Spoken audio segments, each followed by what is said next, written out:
Hello and welcome to Cultural Apologists React for today, September 15th, 2024. This is an AI-generated podcast intended as an engaging, relevant, and informative way to explore what Christian cultural apologists might think about the day's news. But like all AI, it can make mistakes. Use it for generating possible ideas, but don't rely on it as an authoritative guide to the day's news or to the details of cultural apologetics. Australians lost $32 billion in 2022-23, with per capita losses rising to $1,555, up from $1,395 the previous year. The Alliance for Gambling Reform is calling for a total ban on gambling ads and mandatory cashless cards at poker machine venues, citing the devastating impact of unchecked industry regulation.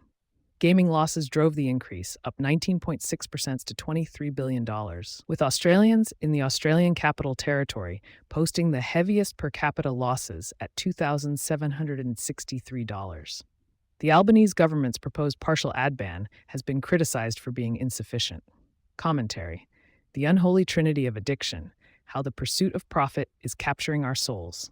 As the latest figures reveal a staggering $32 billion lost to gambling in Australia, it's time to confront the elephant in the room: our addiction to consumption and the unbridled pursuit of profit that fuels it. In this toxic dance, corporate interests are not only exploiting our vulnerabilities, but also hijacking our deepest desires, rendering us captive to a cycle of craving and desperation. Guinness has long warned that capitalism can capture, distort, and discipline human desire in sinful, unnatural directions, reducing our aspirations to mere commodities to be bought and sold. This is precisely what's happening with the ubiquity of gambling ads, which are designed to activate our brain's reward centers, creating an insatiable hunger for the next fix.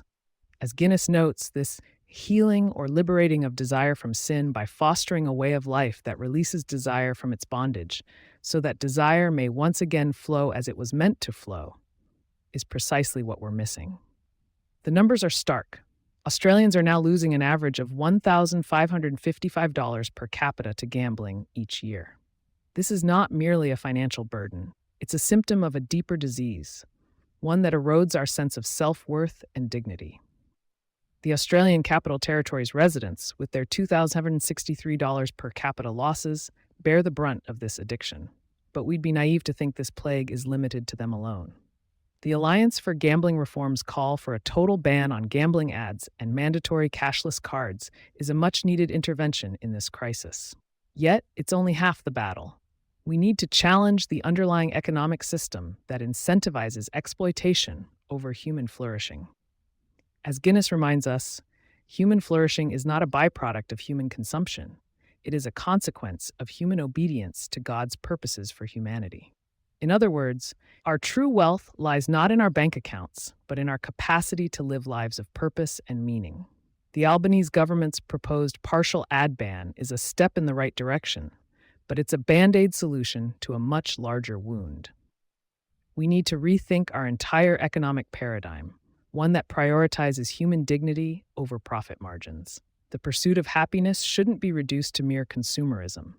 It should be about cultivating lives that are guided by values like compassion, justice, and stewardship. As we navigate this complex web of addiction and exploitation, let's not forget the power of our collective voice. We can choose to be complicit in the system or rise up as prophetic voices, calling out injustice and advocating for a better way. The stakes are high, but so is our potential for redemption.